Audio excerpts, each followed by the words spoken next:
2015, I'm excited. You know, when we talk about the development that's catty corner to Town Square and the fountain that's going to be out front that has a light and music that goes along with this fountain that's going to be, you know, what we consider almost main and main. At Carroll Avenue in 1709, that is the heart of our city from a thoroughfare perspective. But it's also the heart of our city from a shopping and dining perspective.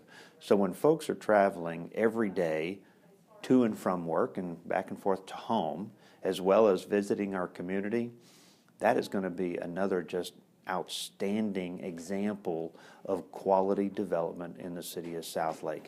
And I think it's going to be, what's nice about it is it's not like every other development. Mm-hmm. It's very complementary to the other development, but it's a unique and maybe even a little bit more intimate setting, especially up in the front restaurant area. And then when you see developments like the PGA Superstore coming in, and the REI, Trader Joe's getting ready to open, those just create this kind of groundswell of excitement. And it almost seems like we're never resting. It's not like anything gets old in Southlake. It's we're continually having new and improved shopping opportunities, dining opportunities, so that if you've been to Southlake in the last year, you may not have seen some of the new things that have actually started and opened. So it's a new, fresh experience every time that you come into Southlake. You're finding new things to do and entertain yourself.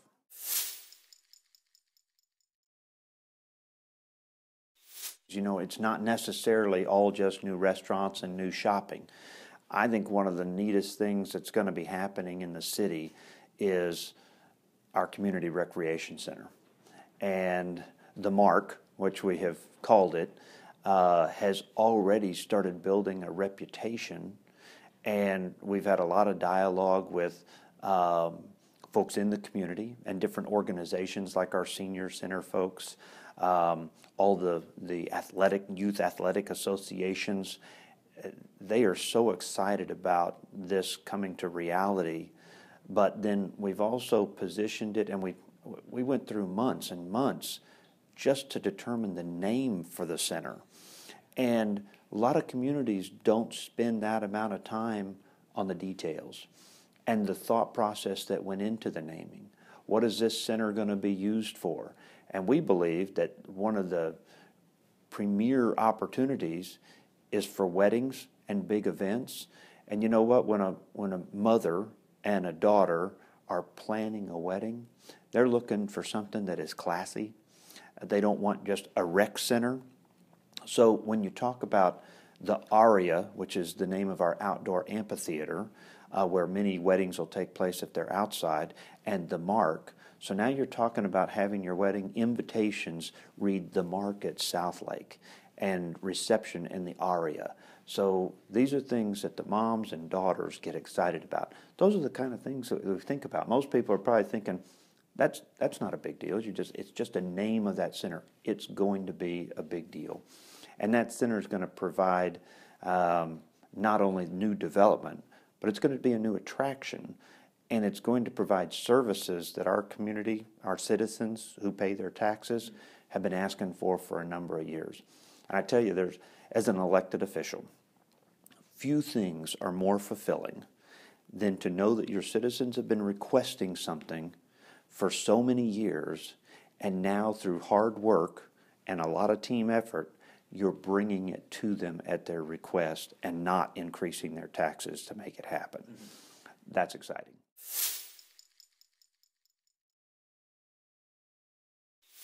You know, I think we will. In terms of the residential side, you know, we're currently population roughly 28,000. Well, I think the projections are maybe 32,000. We don't have a whole lot of residential development to continue before we're built out, which is nice. It actually means that we have pretty much of a limit on the number of folks we're going to have to provide services to. And at the same time, those remaining parcels that are left for development, we're going to make sure we continue to focus on quality. It's not that we're almost done, so let's finish it up. You know what? We can afford to be patient until we get the right kind of developments on each one of these sites. You can look at almost any city, and they go through different levels of maturity.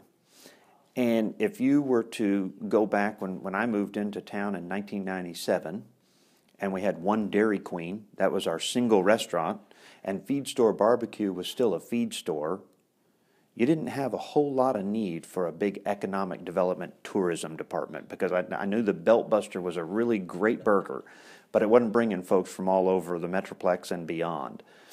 Today, as we have matured, and as we have built the kinds of development that people like to come visit, they don't come visit unless they know about it. But I tell you, once they've experienced it once, they come back over and over and they tell their friends. So our big goal is to make sure people know about Southlake and get here once. Because once you've come here, you will come back. And so our tourism folks and our economic development people are looking at just that, as well as we refine our overall development plan and what we have remaining in terms of land. A lot of the land that we have left from a commercial development standpoint falls on the Highway 114 corridor. We have consistently, for many years, thought that that was going to be our corporate office, headquarter, campus type facilities. And that is starting to come to fruition as well. And it from an economic development side, how can we encourage those kind of corporate users and entities to see Southlake as a great corporate home, as a location close proximity to DFW Airport for those international travelers or folks that just are the flight warriors. And Southlake is an extremely convenient location for a traveling worker. But it's also right in the middle of the Metroplex, so that if you want downtown Dallas or downtown Fort Worth, you can get there in just a few minutes. We have great infrastructure in terms of highway connectivity. Folks are coming from miles further than they used to with the completion of the connector project. And so our economic development and tourism folks are focused on bringing business and people into the city to experience it and then tell others.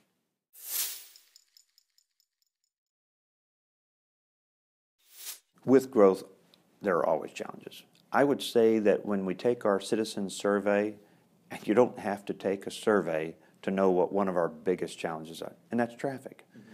Mm-hmm. We are a destination now.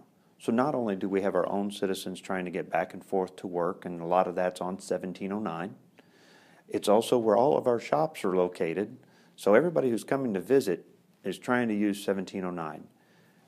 That is a difficult situation, especially when you have a lot of folks in Keller, Trophy Club, Westlake, and Fort Worth that are going to the airport or to other places of business, and they're using 1709 as their main way to and from work.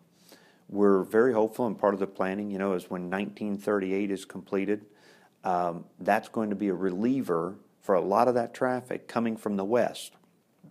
So while that's probably one of the biggest problem areas, it's also one of the biggest areas that we're trying to address how we're going to handle it for the future.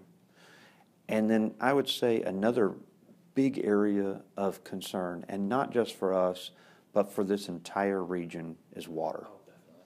Water is an issue that we can't really control ourselves from a city of Southlake perspective, but it's certainly something that we can do our part in the conservation. We can do our part in planning with regional entities on how can we best get water and maintain water for years to come. Because I tell you, If you don't have water, it doesn't matter how great your tourism or your entire region is, that becomes a difficult situation. So I think the water side of it needs to be the state's and this region's number one priority, and setting aside large dollars, billions of dollars, to make sure that we have the reservoirs that are built, and that takes years to fund it, to construct it, and then get it filled. So, you have to start now so that you're ready 20 years from now.